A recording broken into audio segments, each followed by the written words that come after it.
मज़ीद Islamic videos के लिए हमारे चैनल को सब्सक्राइब कीजिए और बेल के आइकन पर क्लिक कीजिए। अभी पिछले साल हम सफ़र में थे। ये साथी बता रहे थे जो आपके साथ जमात में साथी थे उनकी कारगुजारी बताई जाए। तो हम पिछले साल सफ़र में थे जमात में, तो हम 12 साथी थे। उन 12 में से हमारे साथ एक साथी, एक नौजवान था। तो जमात में सारे साथियों से मशवरा मुज़ाकरा भी हुए कि भाई आप कहाँ से निकल गए, किस माहौल से निकल गए। तो साथी नौजवान से मेरी मुलाकात हुई तो उसने कहा कि जी मैं अपने टाइम में एक बहुत बड़ा डाकू था। हमारे 3 जनों का गैंग था, हम 3 आदमी थे और हमने बहुत लोगों को परेशान करा और मर्डर भी किए, लोगों को मारा भी है।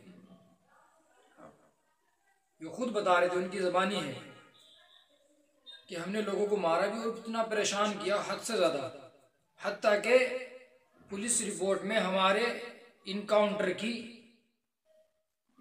का ऑर्डर आ चुका कि इन तीनों को इनकाउंटर से ख़त्म करने की सरकार ने इजाज़त दे दी। तो फिर हम तीनों साथी लुकते हुए फिर रहे थे, हत्ता कि एक दिन वो आया कि हम तीनों के तीनों पकड़े गए।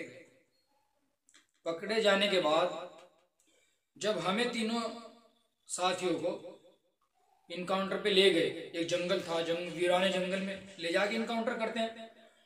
तो जब तीनों को घुटनों के बल बैठे थे तीनों जने, तो दो मेरे साथी थे, पहले एक को गोली मारी, उसको ख़त्म मेरे सामने कर दिया।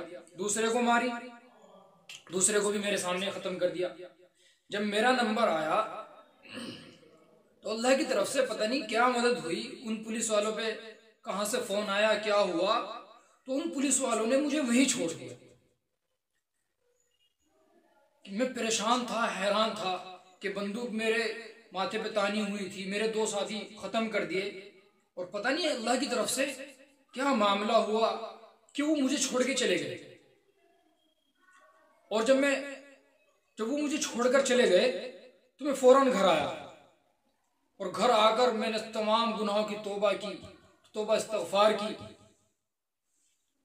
और फिर मैंने अल्लाह के रास्ते में निकलने का वादा किया।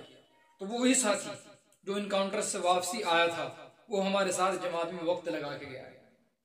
तो मेरे दोस्तों, अल्लाह ताला किसको कहाँ से बचाकर कहाँ पहुँचा दे, ये अल्लाह रब्बुल इज़्ज़त के अलावा और कोई। इस वीडियो को लाइक कीजिए, कमेंट कीजिए और चैनल को सब्सक्राइब कीजिए। जज़ाकल्लाह।